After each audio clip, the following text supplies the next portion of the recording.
Thank you all so much for coming. I'm Carolina Groppa. I'm an Emmy-nominated producer, and I am the creator and host of Angle on Producers, which is a show that is a labor of love, something I decided to start 6 years ago because I didn't have enough going on and thought it'd be really fun to highlight producers, something that I'm genuinely obsessed with, giving them a spotlight, talking about the lifestyle of what it means to do this work, the realities of what it takes to be in a producer's shoes.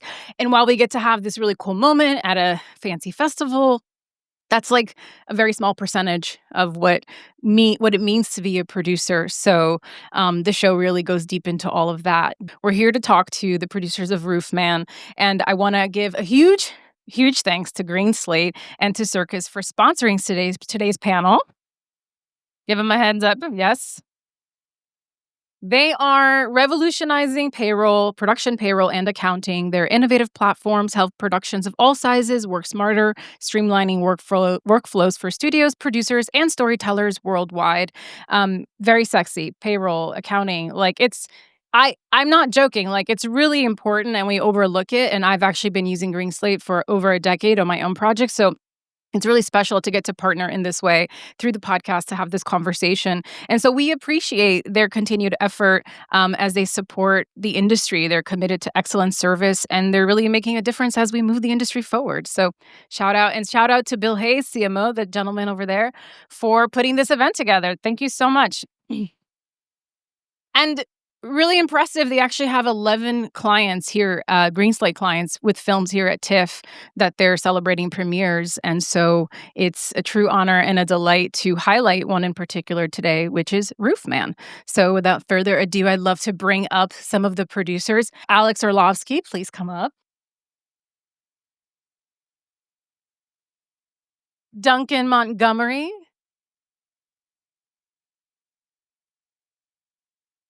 Jamie Patricof. And last but not least, Lynette Howell Taylor.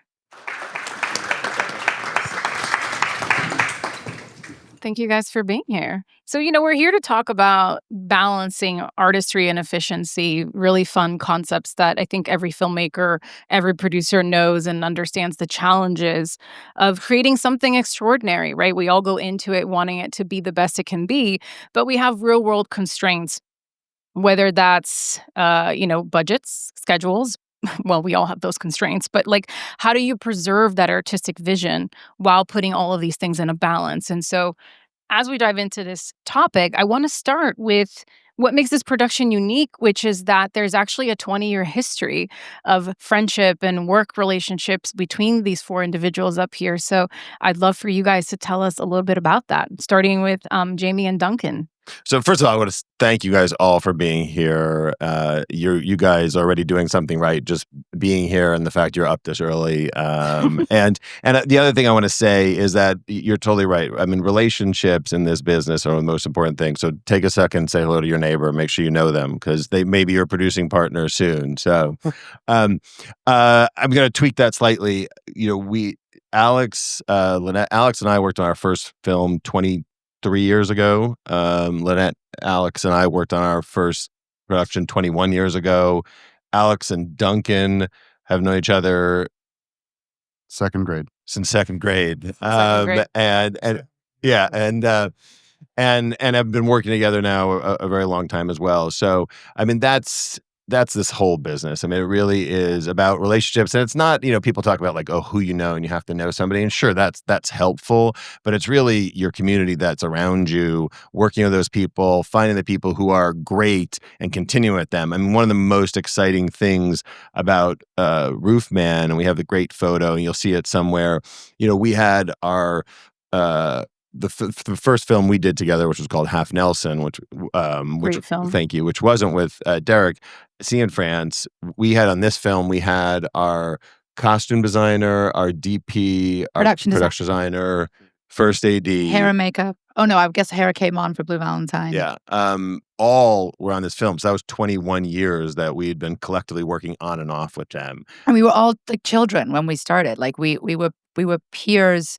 And as Jamie says, the relationships are about, I think also when you're first starting off, it's not about finding the biggest DP. It's about finding the best DP that's at your level, because then you kind of all rise together. And so it was so great that 20 years later, we're still making movies. And we brought that Hoff Nelson crew to Derek on Blue Valentine, which was our first collaboration together with Derek. And then that was hit, and then that became his crew and his team that then he's been traveling with, and people have come in and out. But it really feels like family making movies together. One correction, we are still kids. Well, at its best, that's what you want, right? We hear that it's like family. But when you have those deep relationships that go back to the beginning of your journey, right? Similarly, you get to tell this story now 20 years later. In 20 years, someone will say, I met my producing partner in a panel at TIFF. Like, Totally. you know? And the other thing is, I think that, Jamie was on this first, and then I came into it. And then we were like, I don't think we can make the movie. And then Jamie made a Hail Mary call to Alex. And then that's how this all actually happened. And so again, those relationships really is the reason why the movie got made at all. Yeah. And let's talk about that, the origin, the genesis of the project, how it all came to be and where each of you intersected and how you guys all came on board. Jamie, how did you first learn about the fascinating real life story of Roofman? Again, someone I had worked with before another project, a producer named Dylan Sellers called me and said, I have this great story and project that I think would be right for Derek Cianfrance. And I heard it and instantly I was like, Derek's going to love this. And turned around to Derek. And Derek, as I knew, having worked with him for almost 20 years, just kind of fell in love with the story. And, pretty much instantly jumped into it. We started working on it, developing the script, which took a couple of years. And then Lynette got involved. We were kind of getting closer to trying to figure out how we're actually going to make it. Derek's an extraordinary filmmaker, but he takes a lot of work and a lot of hands to accomplish his goals. And, we people always, look at the producers, and, we had 5 producers on this movie, 4 of us here. And we needed all of us. I mean, we were there, some of us there pretty much, at least 2 of us were on set every single day. And a lot of times 3 of us on set every single day. And even when we weren't on set, we were working on the movie. 100%. Yeah, around the clock, 24/7. And then we were trying to put the financing together. It just, we weren't able to get exactly what we needed. And I knew Alex and Duncan are working together, and also had, not only were producing, but also had financing, which is, an amazing combination, obviously. So sort of just called him one night, which, I'll call Alex at random times. He never has any idea what I'm calling about. Usually it's like some memory or something I can't think of. And he's like, oh, okay. Oh boy. My wife, she gets very frustrated if I answer the phone late at night. And I got a call from Jamie at 9 p.m. on a weeknight, and I said, this is interesting. And I snuck into the bathroom to figure out what he wanted. And he was like, this may sound crazy, but we have this film. Of course, I knew about Roofman, and he said, I think there may be, a way for you guys to get involved.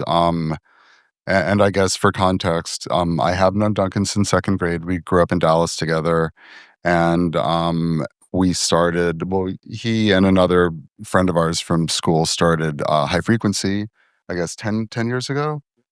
And I joined 4 years ago, and basically we built a film fund and had been, doing producing and equity financing independent films. And I called Duncan after I spoke to Jamie, or I texted him and I said, I have good news and bad news. The bad news is I'm about to ruin your summer. The good news is here is something that we have to do. And so that was sort of how it all started.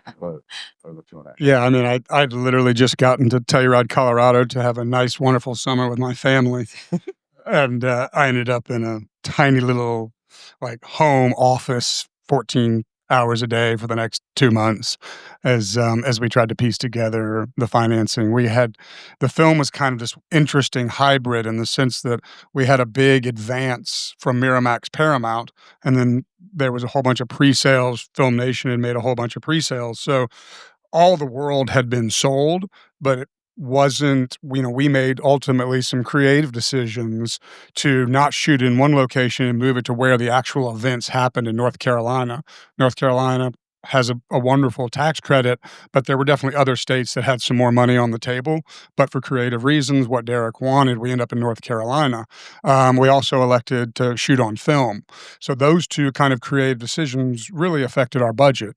So we ended up kind of having to scramble in a situation where the world is sold. So how do you raise money when you've got nothing to sell for that money? So that was our challenge.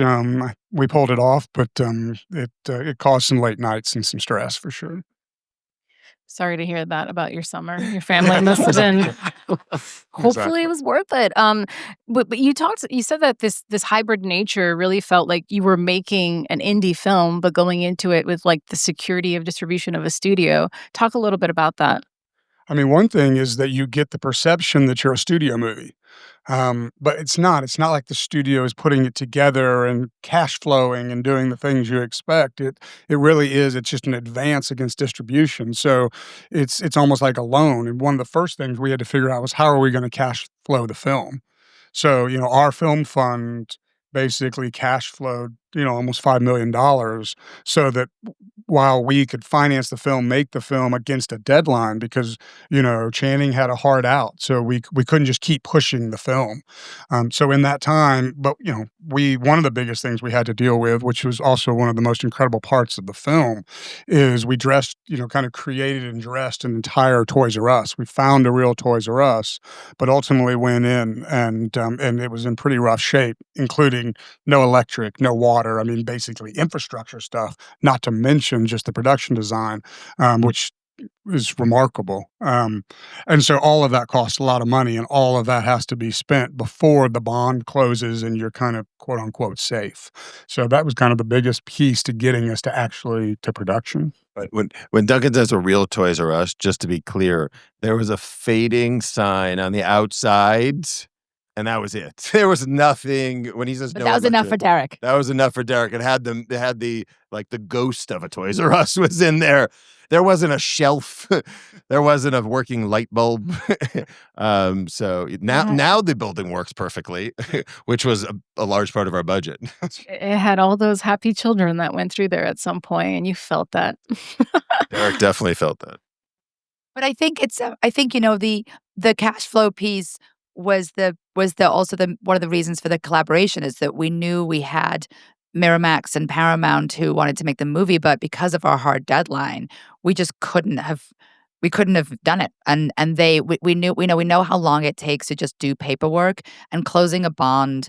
Doing that takes many, many weeks and a lot of prep. And it's like the biggest challenge when you're doing independent movies and you're a bonded independent film is how do you cash flow pre-production if your financing is contingent on closing your bond? And like it's the thing that everybody struggles with. And so a lot of people go into making independent movies not really realizing that is going to become an issue. How are you financing scouting? How are you doing payroll? Like how are you putting this all together? And ultimately your bond often doesn't close until the week before production because the bond company wants to be sure, because it's essentially just insurance, that you're going to be able to deliver on the movie. And so many things have to be in place. And that's where, and it was so great because we needed this gap financially, and that's why we ended up bringing it to high frequency. But what we gained, which was so great for us, are like true creative partners because of such a deep history. And Alex has made 2 other movies with Derek before, and they've made multiple movies together. And so, what we didn't realize was missing was additional creative producer support because we were like, well, we've got this, we can do this. And then it became really clear, oh, this movie is ginormous in every way. And the 4 of us really were necessary creatively, financially, logistically to put it all together. And that was really a beautiful outcome from something that was necessary purely for financial reasons and ended up being like the gift of the movie for Derek and I think for the final film. And that money is far and away the riskiest money because it literally could just disappear. I mean, they were, when Duncan says his summer was ruined, I mean, it legitimately was ruined. I mean, that money, if we didn't hit that date and that bond didn't close, that money was just basically gone. Yeah. So we were beyond appreciative of them coming in, the amount of risk that they took by, again, as Lynette said, and this comes back to relationships, like, Alex, looked at us multiple times like, are we going to be able to do this? And, we couldn't say to him, no, like we knew we could do it. It just took all four of us ultimately working 24/7, throughout the entire process, still to some extent. I mean, Duncan just told me 4 days ago he was trying to load some files to close some part of the. I don't even know what he was talking about. I was like, "That's why you did that, Duncan. I don't want to know about it." And because of that fear, because this really is an independent film, as I'm sure you've noticed, independent film doesn't always get the best reputation. So you've got all of these other parties, all the guilds, all these different groups who are also concerned, are we going to get our money? So a lot of that money is front loaded because everybody wants their deposits. So all the main guilds want these large deposits that have to come in pretty early. Arguably, you may or may not get that money back somewhere down the road if you actually don't need those people. But that's, I don't know how often you've tried to get money back from a guild, but it's not typically the easiest process. So a lot of it is actually front loaded, which makes it additionally scary and ruins one's summer. So if you could go back and have put the financing together in a different way, how would you have preferred to have gone about it? What would have been more palatable? Is that even a real question? Yeah, I would have loved somebody to come up with bags of gold. bags of cash? And that was twice what we needed, so we had extra money. But I just to be really clear, the reason why it was so challenging was because we made very specific we decided to support our filmmakers' creative choices. Like that's the difference. Is that and not every producer does that. And that's where the work was. We could make the movie for a number and there would have been probably one check and it would have been fine. But I think part of the reason why it was such a challenge is we made the decision to go to North Carolina where there's less of a tax credit than there is in New Jersey. We shot on film as opposed to shooting on digital. Like all of those things have a real cost to them. We brought in a lot of actors from out of town. Where originally we were like, we'll just cast everybody that's local. And I mean that for sort of like top, 1 through 10 on the call sheet. Because there was so many great actors that wanted to work with Derek. And so some people came in just for a day. And then they're really crucial parts of the movie. But all those decisions had a cost to it, which increased our budget. And we knew it going in. And we decided, you know what? We know how Derek works. We know that the reason why his movies are as great as they are is because of his process, which takes time. We shoot a lot more footage. He does a lot of improvisation. We shoot, Channing Tatum, a character of Jeffrey, gets caught and, is sent to prison. Derek's process is that we filmed Channing as Jeffrey getting taken to prison, checking in, going through the whole process of what that's really like. And we put it on film. We knew that this much of it was going to end up in the movie. So, other producers, other filmmakers would have been like, that's just a waste. But for us, we know the value of finding those magic little moments and what it does to actors. And there's a reason why actors want to work with Derek. And there's a reason why his actors give such great performances is because of that very specific process. But it has a cost to it. And I would say every movie you have a script and you have a budget. And that you can basically budget the full, the sort of the biggest version of that movie. And then you have the other version, which is where you're cutting actually into bone, right? And that movie, you're not making the best version of that movie. And I've always said from the start and working with this guys, we're never going to start production on a movie when we know factually we're not making the best version of the movie.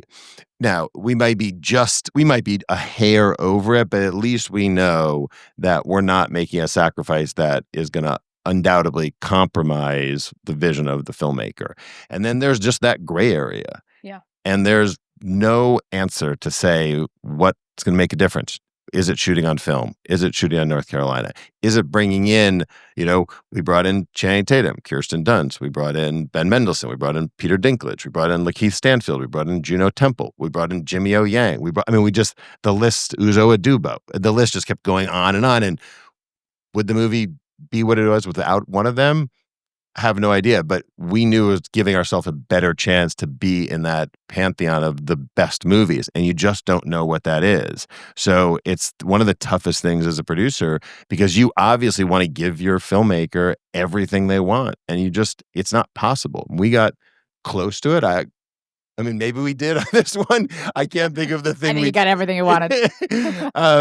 I'm sure he probably has a long list of things he wanted. We'll have to check in with him. Yeah, you'll check in with him. But that's really one of the biggest challenges as a producer, because you're there to support your filmmaker, to give them everything you want. You want to do it. And sometimes they think, why don't you want to help me get what I want? And what they don't realize is that we're working 24/7, literally, to do it. And you just, sooner or later, you have to go. But factually, I will not go make a movie if I know, we need 20 days and we only have 18. Like, we just can't do it. We're just not going to go. We're going to wait. Yeah.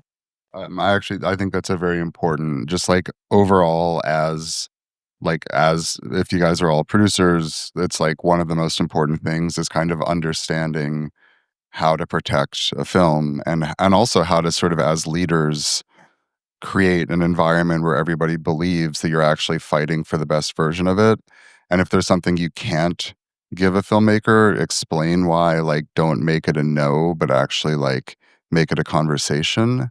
Because I think if you kind of lead in that way, you end up with a better movie. And I think like a good example on Blue Valentine, I don't know if you guys remember, but like one of the financiers was like, well, you're just going to shoot the past and present at the same time. Like, why would you leave a location and come back to it? Like, that's crazy. And it was just so illogical to them that you would actually take a hiatus and like go away for a month and let the actors do their thing and then come back. And it's like, there are people who just don't understand that as producers or financiers. And I think just like we try to never be that person. And I think for us, it's also tricky because we're financiers and producers. And that's like it's a very hard line to walk, because there's an inherent conflict of interest between those two things. And you have to just kind of like lean into that and be open. And I think if you're open, then filmmakers trust you, and it just like results in better films. The Blue Valentine example is a great example. Just to be specific, Derek wanted to take, for those of you who saw it, the movie happens in the past and the present. Derek liked the idea of just shooting that. So we were going to take a 6-year break in between shooting the past and the present. That wasn't the most financeable option. So then it was 5 years, then it was 4 years, then it was 2 years, then it was 3 months, and then it was a month. And ultimately, the bond company, everybody still thought we were crazy. But to Derek, that was the bare minimum. He needed that month so that those actors could live 6 years of life, and and was that the thing that made the movie as great as it was? I mean, it makes sense why it helped, but I can't answer that question. But he knew for his process, it was critical. And I can guarantee you Michelle Williams and Ryan Gosling would agree. I think I was just going to say the alignment is so important on the front end, and why like these conversations are so important when you're starting to collaborate with the filmmaker, and the non-negotiables, and really understanding what that is when you're stepping into a working relationship. Because there can be this idea that the producer is the bad guy and they're there to like take away or not give a filmmaker what they want. But you have to remember that we are there in support. We are advocating for what the filmmaker wants and needs. And what Alex was saying is that if you have a financier who's saying this doesn't make sense, and he's not clear on what the director's vision is so that he can really fight for that and know where those parameters are, he could say, yeah, I see your point. Let me go back to my filmmaker and tell him we can't do this, versus knowing, no, this is one of those non-negotiables and we have to know where to draw the line, right? And I think that's a really interesting place to be as financiers, producers, because I've certainly been on set with folks who are wearing both hats, and I see the pain, that it causes them. But if you know empirically that your producer has your back, then I think as a creative, you can really step into that, and vice versa, right? That you both have like that understanding. And I think sometimes it's dangerous when you don't have that on the front end and you want to fight for something that you're not really sure what you're fighting for. I think transparency has always been my guiding light. Yeah.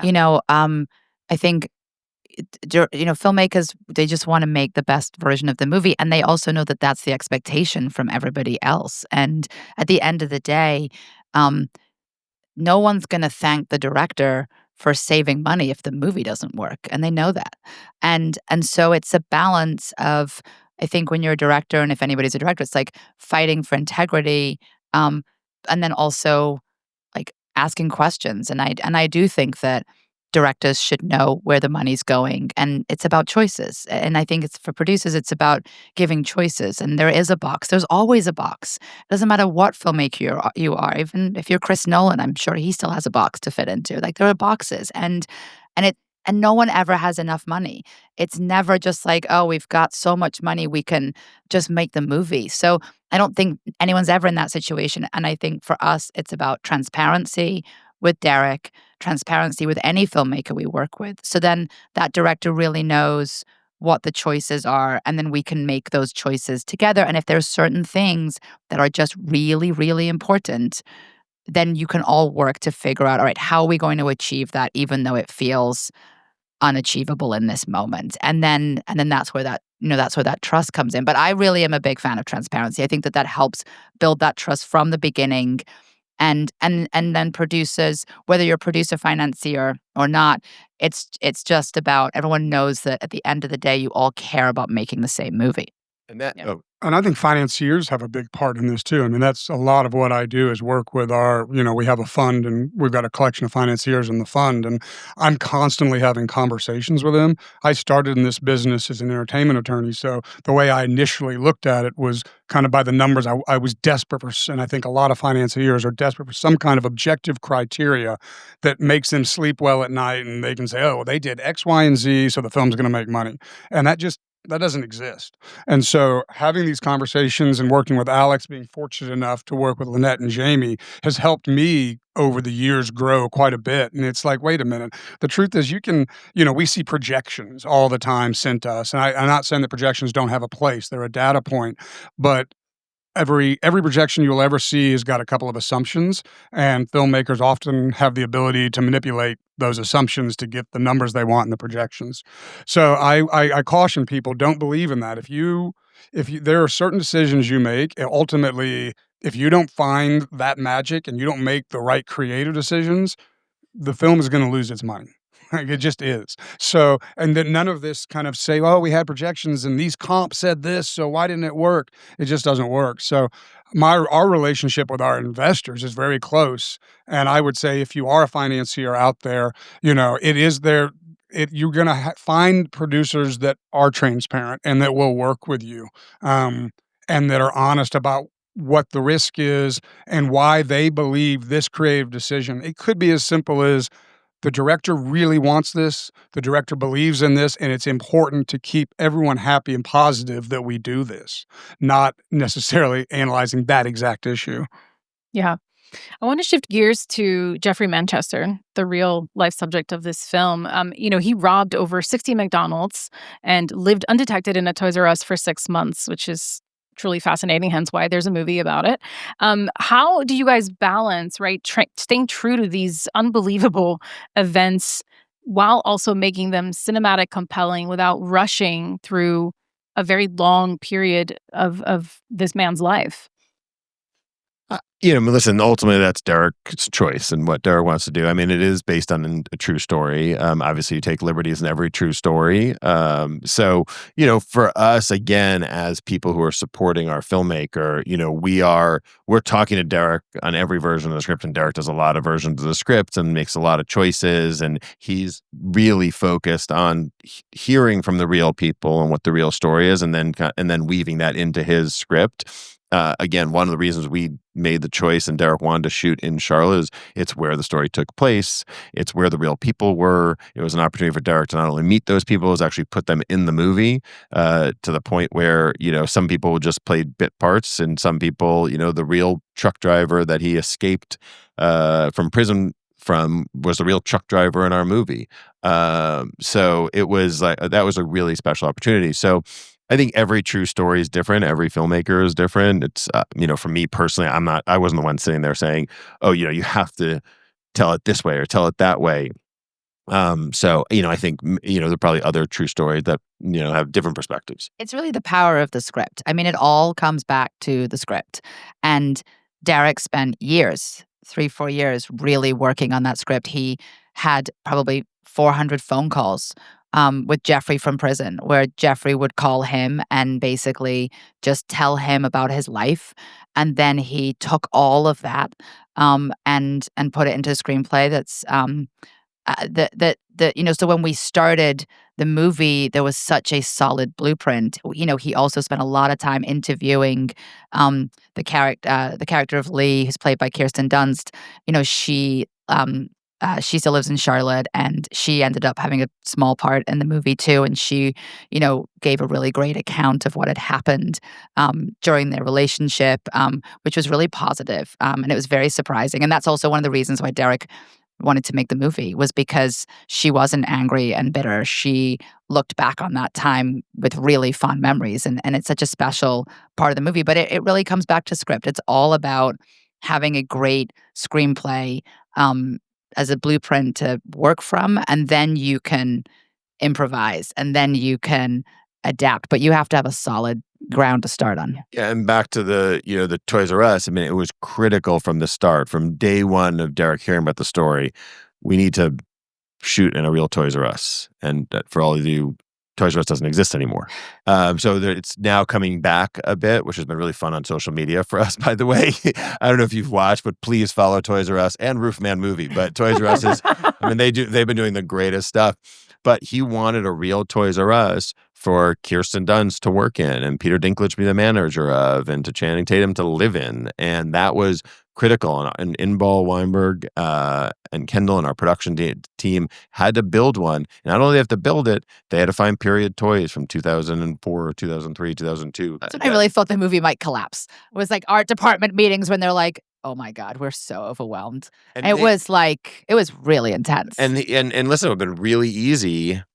Not really easy, been easy to do one aisle and then like a corner of aisle. This was a full store. I mean, people walked in off the street. We had to go at security because people just thought Toys R Us was back. And by the way, there would have been no reason you would have walked in there and not felt it was a fully functioning Toys R Us. Literally nothing. I mean, I guess down to the floors, the specific Toys R Us floors, and all the packaging, and like Derek really wanted to make sure that if Channing was like walking down an alley, picked up a toy, like that you could shoot it and you wouldn't have to be like, oh no, not that toy. Like it was amazing. Then we donated all the toys at the end to various charities, and it was great. It was really like a special and really challenging. Try explaining that to your financier. Yeah. No, the best part is to go back to what Duncan was saying, and all of this did have to happen before the bond closed. And so we were like, well, if the movie falls apart, at least we'll have a fully functioning Toys R Us from 2004. Do a pop-up. It would be crazy. I mean, I was reading that the production department, production design department, the art department, really, I mean, down to like labels and studying, like when you watch the film, it feels like a documentary of a Toys R Us. The attention to detail is insane. And I can't imagine, like, and you guys shot there 11 days out of the total, but it's such obviously a huge set piece. I can't imagine the work for them behind the scenes, and I wish that there was like a little making of that. It actually felt really magical, and it was super nostalgic, and there is that thing. It's whatever that like intangible thing is when you're on set and you're like, why does this just feel different, and how is magic created? And when you walked into that Toys R Us, you're like, oh, this is how, because you really feel like you're back there. You really feel, and again, like 20 years ago is not that long. So it's not like when you're in like, 1970, there's like very specific costume, like it's very specific, like production design. Like this is like, it's just a hair. It's like watching home movies. It's like from where we are now. And so, but you really just felt like walking around, and we were all just like taking videos, like this is wild. And it was so much more impressive than like any other set, that it's so clearly like, oh, you've built this set. What's so great about this is like, I don't know that Inbal is going to get the props that she deserves, because it so flawlessly just looks like it was always there. Yeah, absolutely. Talking about shooting in North Carolina, I know you were saying we always chase tax credits these days as we're looking of where to film, and you guys shot there for creative reasons. But was there anyone that you worked with on the GreenSlate team that kind of helped you figure out what locations you could have explored, what places for this particular film could have made sense? So one thing I'd say, I mean, I'm a huge fan of GreenSlate. We work with them all the time. And on this film and a lot of our films, we use them in multiple different forms, which is really helpful. So not only do they do payroll, but they also will do tax credit administration for us and often post-production accounting so that we kind of they're overseeing all of that, which is I can't really emphasize how helpful and important that is because if you the worst all of these tax credits there's huge loans against them, right? And all that is about what spend qualifies in that region. And so these loans are based on opinion letters, again, green slate drafts originally. So having the same company that does all of those pieces is incredibly helpful. And that's we talk about things that keep me up at night. One of them is that these loans, we can't pay these loans off because you get a letter from the state when they're auditing their own credit that says, I don't know how you guys screwed this up, but none of this qualified. So that $300,000 is we're not paying that. And so GreenSlate's been instrumental in that. Yeah, absolutely.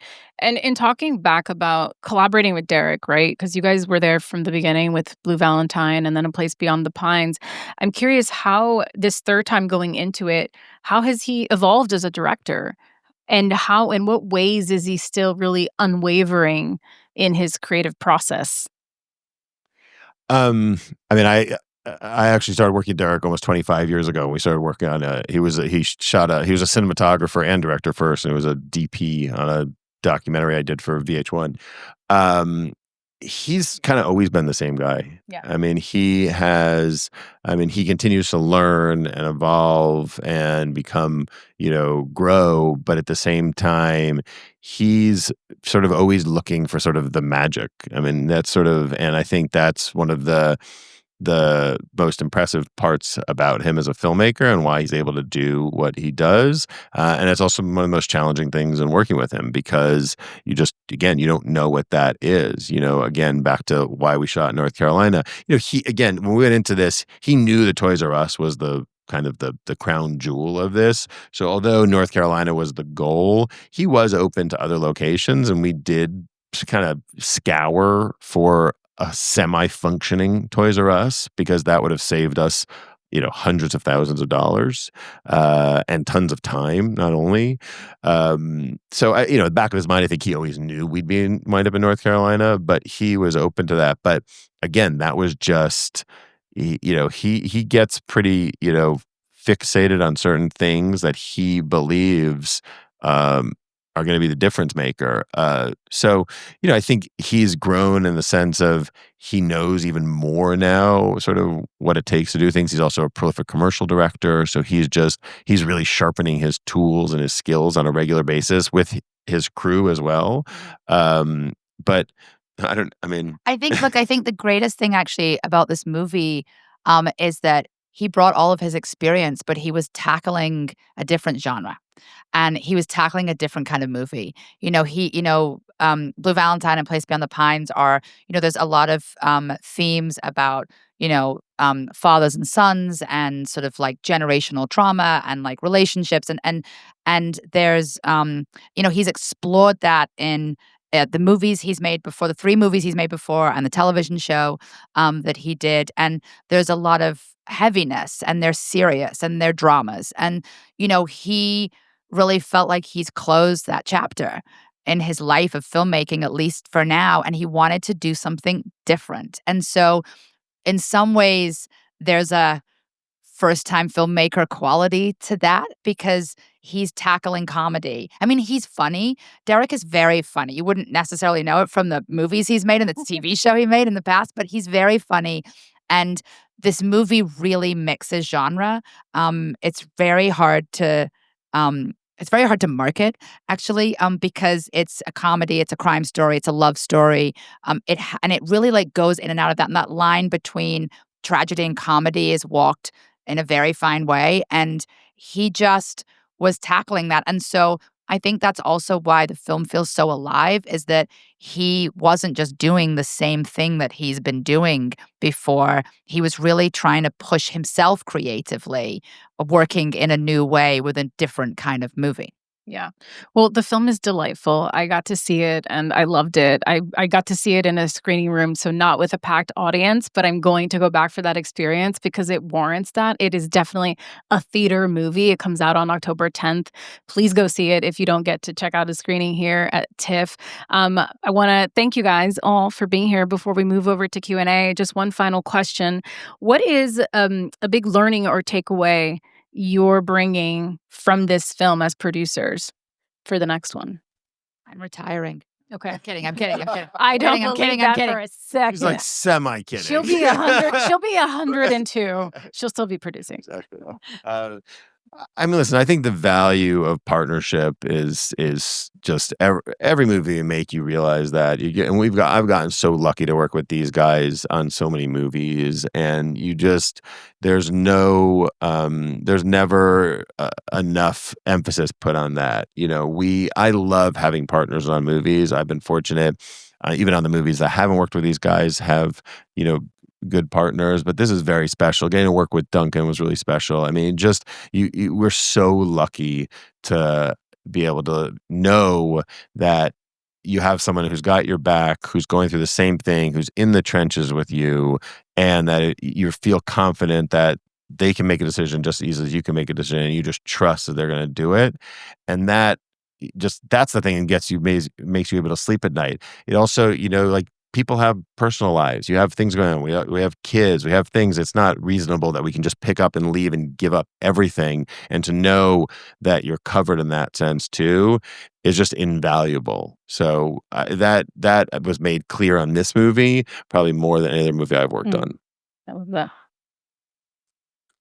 I dovetail with what Jamie just said. I mean, for me, it was like these guys had all worked together for years and years. So it was, reminds me, I just took my kid to the first day of a new school for 6th grade. That's kind of how I felt when I met everybody.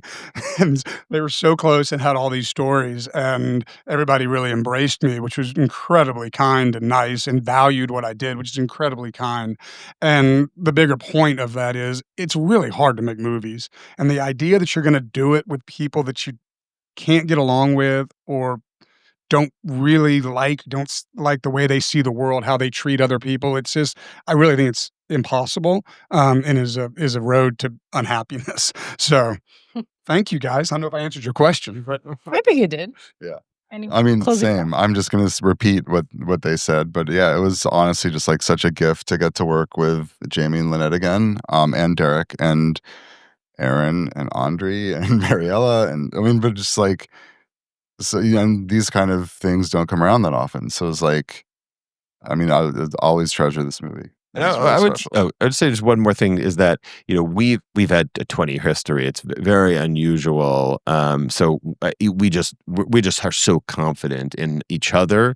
But on the projects where I've worked with someone for the first time, you find pretty quickly what you're kind of what you excel at, what they excel at, and you kind of think like, oh, I don't need them, or I could do it on my own, or I'm not sure I trust them. But it's so critical to find that thing that your producing partners are great at, and then lean into that, and to not have that ego, to that you're the only person to do it, because it's not true. They are better than you at something, and that's really critical, because you're not going to succeed if you just try and do it on your own. So I asked somebody told me the other day that the reason that they were so successful with their partner is because neither of them want to be king. And I thought it was just a brilliant statement. They've been partners forever. And I think that's the key with us, is that none of us want to be king. And when you're with your partners on your movies, and the same thing as for your directors, like that is a recipe for failure. If you think you know everything and you're the only person going to do it, you're going to fail. I would say that the guiding light for me as a producer is, if you can, and you are lucky enough, work on stuff that you really love and you really believe in, because it is hard. And so you have to keep coming back constantly for yourself. Why am I doing this?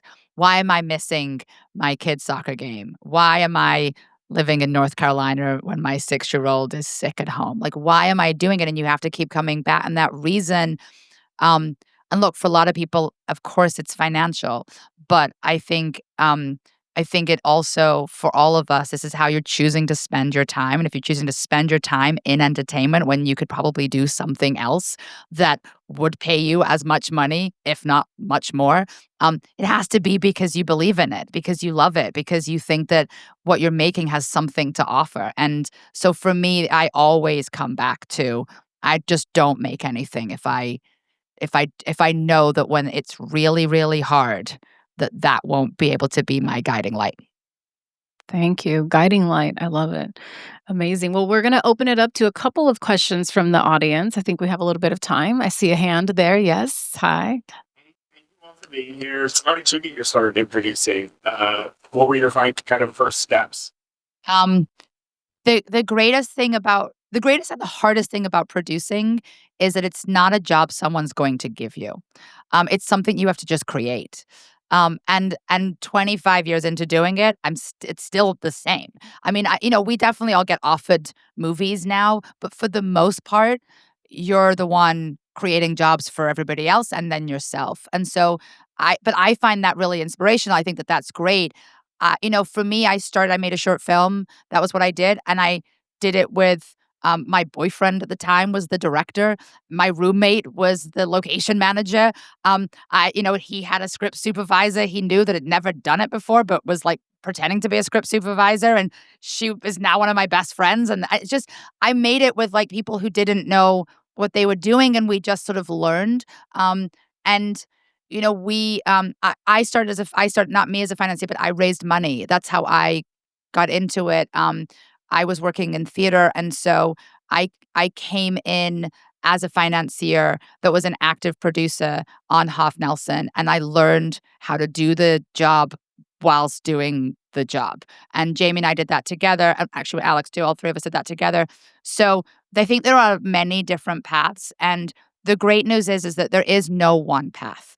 That's also challenging because you would want to know that there's a roadmap and you can just follow it. But the truth is I always say, like, look who's around you. What do you have access to? What's your way in? Who are the people that you know? I didn't look to sort of producers that were unattainable for me, that may be nice enough to take a coffee and give me some advice, but they're not going to like help me make my movie. I look to my peers. I look to who's the DP that I know that's at this level, that's willing to like work for free on this idea that I have. And who are the filmmakers? Who are the people that you think have talent? All of us built our careers on first-time directors. And that happened for years. And by the way, it's still happening. We're still all making movies with first-time filmmakers. So it's about like, I think when you're starting out as a producer, identifying those individuals that you really believe in and then putting your talent behind them and putting your time behind them. And then you start to build your own community that then all rises up at the same time. I think we've all sort of started in that way. We've all built our careers very similarly. Yeah, I mean, and the one thing is, as a producer, unlike an actor or director or writer, you can't be doing your craft on your own. Like you're basing everything on them, and so but you can be watching short films 24/7. You can be watching music videos. You can be watching commercials. You can be watching features. You can be watching international features, and then fortunately, in today's world, you can pretty much reach everyone in the world, right? You can reach them directly through Instagram, through, their email, through their agent, through their manager. And after enough emails, you're going to get that person. And I guarantee you there's amazing filmmakers, writers, directors out there that are just waiting for that email of you, someone saying, I love what you do. You are amazing. And as a producer, for better or worse, you can go to school, you do all these things, but you just got to be a hustler. You just got to get it and do it. And if you can saddle up next to that person and help them get their next thing done, they're going to love you and want to work with you. I think one thing I've learned of doing 120 episodes of the podcast and talking to producers for 6 years now, and Lynette's one of those episodes. Hopefully, we'll get these guys up there too. Deep dives, but it's that there's like you never arrive. No one's ever arrived anywhere, and there's a perception of that externally when you get the accolades, you get all the things that you thought you wanted at the beginning of your career. But the reality is that the hustle and the grind never stops, and that is both a depressing and illuminating fact that I welcome you to embrace. Because seriously, because the quicker you understand that at no matter what level you are in your producing career, the better of a ride you'll have, because it's really a lifestyle, lifelong journey to do this and be in it for the long haul. Yes, sir. Thank you so much, all of you, for being here. How has instinct played a part in your decision making in your career? How do you hone it throughout your career? I think it's like you're only an idiot if you make the same mistake twice, And I, early in my career, did say yes to movies where there was a little voice inside of me that was like, don't do this.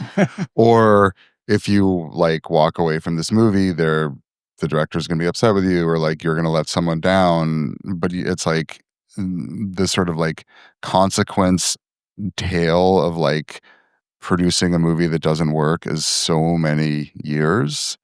And I think you're going to make mistakes. You're going to get stuff wrong. And all you can do is just like learn from them and sort of be open to those and listen to yourself. And I think like, yeah, so much of what we do is like we literally make movies that nobody asks for. Like we make independent films with no distribution. And, but you know what I mean? Like they have no home when we start doing it. So it's like, why are you doing it? And you have to it is just like an instinctual thing.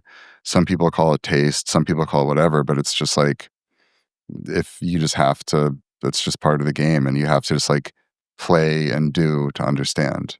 And you will lose and you will make mistakes and it will be hard, and you have to pick yourself up and do it again.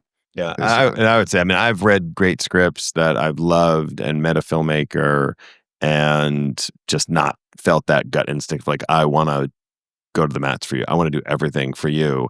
And I've met that filmmaker again and again. Sometimes that process, I've gone to 2-year to 3-year processes back and forth with that filmmaker where I come back and I'm like, God, I really want to make that movie. And it's something personal against them. It's just something in my guts. Like I'm not the right person for this thing. And I'm trying to will it to happen.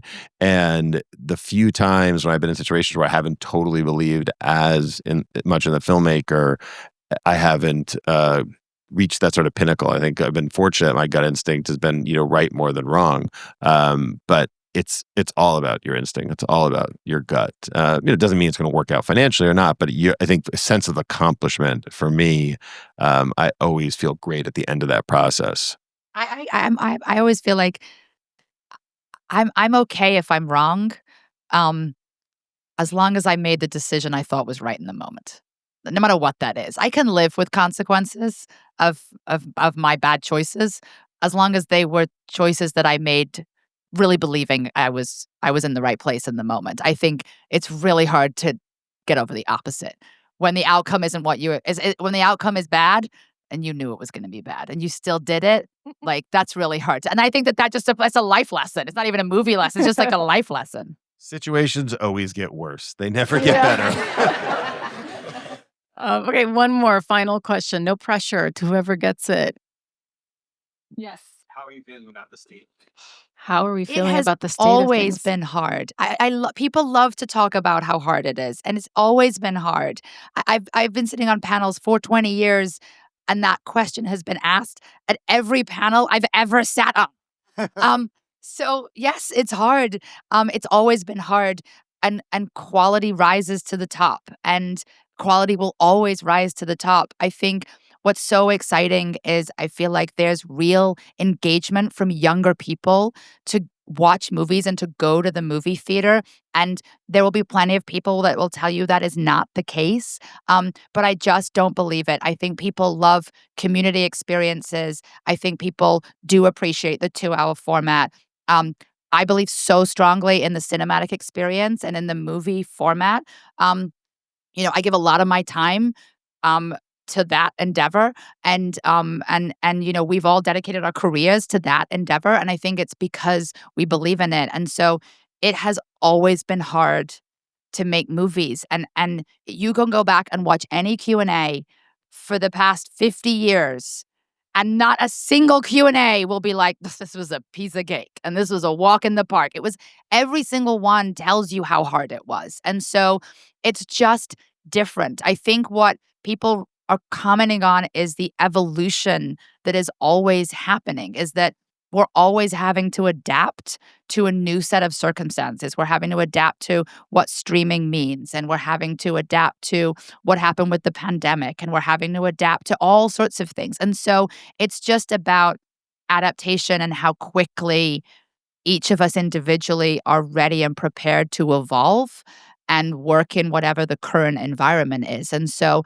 I always come back to just try to make great work, and it will still be hard, but that's what we'll push through. We all want to see great movies. We all want to go to the movie theater, even if some people can't go all the time.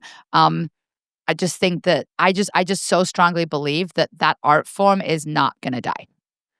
I agree, and I would just say the death of the movie has been, first it was TV, then it was cable, then it was VHS. I mean, it's always been predicted. And I would just double down on what Lynette said. Like, I take my kids to the movie all the time, and there is no comparison of sitting there and watching them giggle next to me in the theater versus just another day at home. And I just don't think that sense of community will change. I hope not. Well, thank you guys so much. Thank you. Thank you all This so was much. lovely.